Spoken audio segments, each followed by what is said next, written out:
తెలంగాణలో త్వరలో ZPTC MPTC ఎన్నికల నిర్వహణకు సర్కారు సిద్దమవుతున్నట్లు తెలుస్తోంది. తాజాగా సీఎం రేవంత్ రెడ్డి జూబ్లీహిల్స్ క్యాంప్ కార్యాలయంలో మంత్రులు కాంగ్రెస్ సీనియర్లతో కీలక భేటీ నిర్వహించారు. దాదాపు 2 గంటల పాటు ఈ భేటీ జరిగింది. ఎల్లుండి జరిగే మేయర్, మున్సిపల్ చైర్మన్ల ఎన్నికపై లోతైన చర్చ జరిగింది. హంగ స్థానాలను కైవసం చేసుకునేలా సీఎం రేవంత్ రెడ్డి మంత్రులు పార్టీ సీనియర్లకు దిశానిర్దేశం చేసినట్లు తెలుస్తోంది. అలాగే 2-3 రోజుల్లో రైతు భరోసా నిధుల విడుదలకు రాష్ట్ర ప్రభుత్వం సిద్దమవుతున్నట్లు తెలుస్తోంది. 17న రైతు భరోసా నిధులు విడుదల చేసే అవకాశం ఉంది.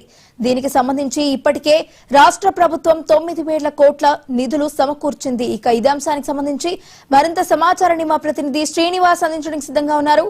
శ్రీనివాస్, కొద్దిసేపటి క్రితమే మంత్రులతో సీఎం రేవంత్ రెడ్డి సమావేశం ముగిసింది. ఈ సమావేశానికి మంత్రులందరూ హాజరయ్యారు. అదేవిధంగా పిసిసి అధ్యక్షుడు మహేష్ కుమార్ గౌడ్, ముఖ్య నేతలందరూ హాజరయ్యారు. ప్రధానంగా ఈ మున్సిపల్ ఎన్నికలకు సంబంధించిన విషయంలో సీఎం రేవంత్ రెడ్డి వాళ్ళకి ముందుగా ఎవరైతే మంత్రులకు అందరికీ కృతజ్ఞతలు తెలిపారో ఎందుకంటే మెజార్టీ మున్సిపల్ స్థానాలు కైవసం చేసుకోవడానికి అందరూ కలిసికట్టుగా పనిచేశారు కాబట్టి ముఖ్యంగా ప్రత్యేకంగా వారిని అభినందించారు. సో ఈ నేపథ్యంలో ఇదే ఉత్సాహం అనేది భవిష్యత్తులో కూడా జరగబోయే ఎన్నికల్లో కూడా చూపించాలంటూ కూడా సీఎం రేవంత్ రెడ్డి వారికి సూచించారు.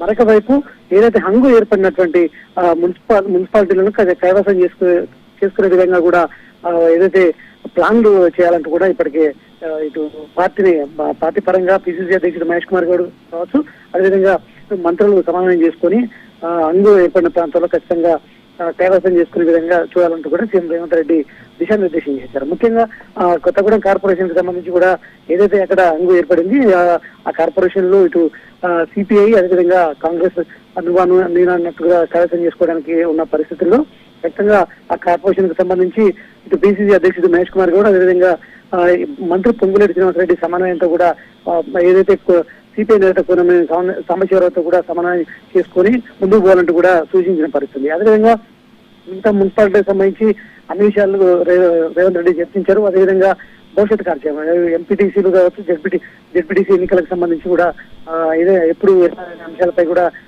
రేవంత్ రెడ్డి మంత్రులతో కూడా చర్చించినట్టు తెలుస్తుంది.